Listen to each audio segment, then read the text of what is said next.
ప్రభునందు ప్రియమైన సహోదరి సహోదరులారా, మన ప్రభు అయిన యేసుక్రీస్తు నామంలో మీకు మీ కుటుంబానికి శుభములు, దీవెనలు, ఆశీర్వాదాలు కలుగును గాక.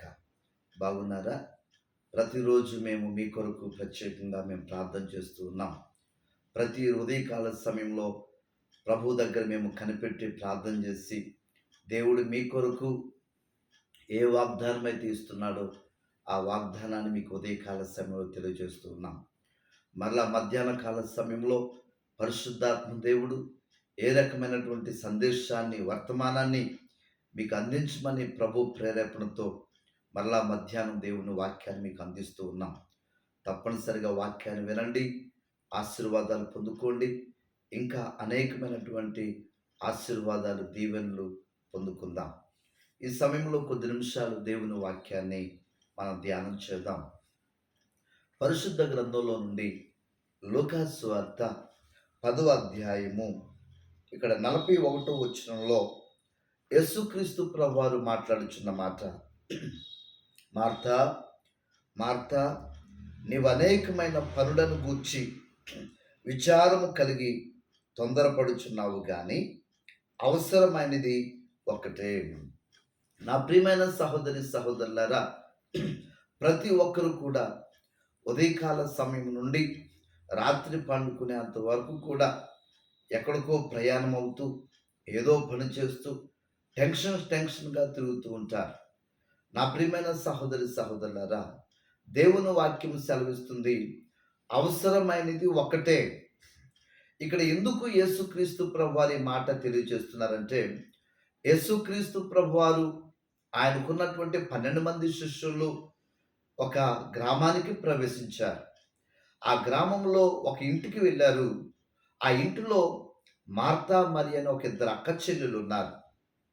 యేసయ్య ఆ ఇంటికి వెళ్ళి వారికి సువార్తను ప్రకటించడానికి, వారి కొరకు ప్రార్థించడానికి యేసుక్రీస్తు ప్రభువారు వారి గృహానికి వెళ్ళినప్పుడు ఆ గృహంలో మార్తా యేసు ప్రభువారు నా ఇంటికి వచ్చారని ఆమె కంగారుతో అనేకమైనటువంటి పనుల గురించి విచారిస్తుంది. యేసయ్యకి ఏ రకంగా పెట్టాలి, ఎలాగ సంతోష పెట్టాలి అని అనేకమైన పనులను గురించి విచారిస్తుంది.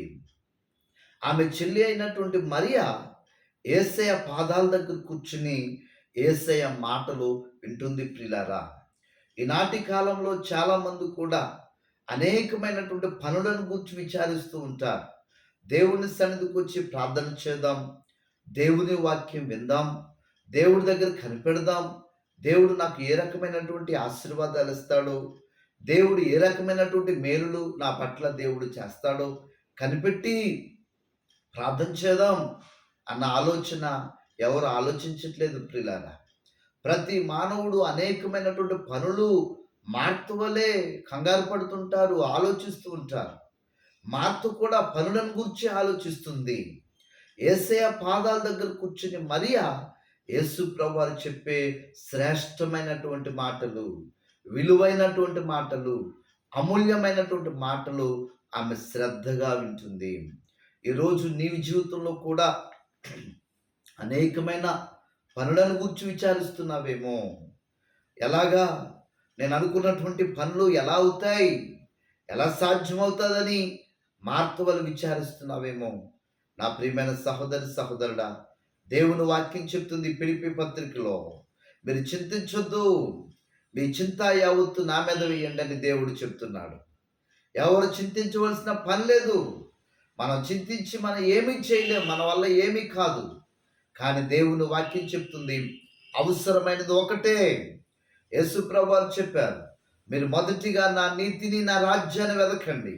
నా నీతిని నా రాజ్యాన్ని మీరు వెతికితే నేను మీకు ఏం కావాలో అన్నీ ఇస్తానంటున్నాడు యేసయ్య. యేసయ్య అంటున్నారు, అడుగుడి మీకు ఇవ్వబడి అంటున్నాడు యేసయ్య. ఏలియా ఎక్కడో యర్దాను వాగు దగ్గర కూర్చున్నప్పుడు కాకోలము చేత దేవుడు మాంసమును రొట్టెను సమృద్ధిగా దేవుడు ఏలియానికి పోషించాడు. కరువు కాలంలో దేవుడు నిన్ను పోషించడా? నీ కుటుంబాన్ని పోషించడా? నీ బిడ్డలను పోషించడా? నా ప్రియమైన సహోదరి సహోదరుడా, ఈరోజైనా మానే అనేకమైన పనులను గురించి విచారించొద్దు. దేవుడి మీద పెట్టు నీ భారం ఏంటో. మత్తయి సువార్త 11:8 యేసు ప్రభు అంటారు, ప్రయాసపడి భారం మోస్తున్న సమస్తమైన జిల్లారా నా యొద్దకు రండి, నేను మీకు విశ్రాంతినిస్తాను, శాంతినిస్తాను, సమాధానమిస్తాను, సంతోషమిస్తాను, దీవెనిస్తాను, ఆశీర్వాదాలు ఇస్తానని యేసు ప్రభువారు సెలవిస్తూ ఉన్నారు. నువ్వు దేవుని దగ్గరికి వచ్చి నీ సమస్య ఏంటో, నీ బాధ ఏంటో ప్రభు దగ్గర ప్రార్థన చేసి దేవుని సన్నిధిలో మొరపెట్టే వారిగా ఉండాలి. ఈ రాత్రి మరొక మాట మనం చూద్దామా? పరిశుద్ధ గ్రంథంలో నుండి లూకాసు సువార్త 5వ అధ్యాయము, లూకాసు సువార్త 5వ అధ్యాయము 5వ వచనంలో చూస్తే, సీమోను ఏలినవాడ, రాత్రంతయు మేము ప్రయాసపడితిమి గాని మాకేమీయూ దొరకలేదు, అయినను నీ మాట చొప్పున వలలు వేతుమని ఆయనతో చెప్పాను. నా ప్రియమైన సహోదరి సహోదరుడా, ఇక్కడ పేతురు, ఆంద్రయ్య చేపలు పట్టడానికి వెళ్ళారు. వారు రాత్రంతా ప్రయాసపడ్డారు. ప్రియులారా, మార్త కూడా అనేకమైన పనులను గురించి ప్రయాసపడుతుంది, విచారిస్తుంది. ఈ పేతురు కూడా రాత్రంతా కూడా ప్రయాసపడుతున్నాడు చేపలు పట్టుకోవాలని. నిద్రపోకుండా రాత్రంతా చేపలు పట్టుకోవాలని ప్రయాసపడుతున్నాడు. కానీ ఒక్క చేప కూడా పట్టుకోలేకపోయాడు. కారణం ఏంటో తెలుసా? దేవుని మీద భారం పెట్టకపోతే మనం ఎంత సొంత ఆలోచనతో, ఎంత సొంత జ్ఞానముతో మనం ఏ పని చేసినా మన వల్ల ఏమీ కాదు. దేవుని చిత్తం కనిపెట్టకుండా మనం ఏ పని చేసినా కూడా ఆ పని ముందుకు వెళ్ళదు ప్రియులారా. కానీ యేసుక్రీస్తు ప్రభువారు పేతురు దోనెక్కి అంటున్నారు, ఓ పేతురు, నీ వాడను కొంచెం ముందుకు పోనీయి, వలవేయి అనగానే దేవుని మాట చొప్పున వల వేశాడు.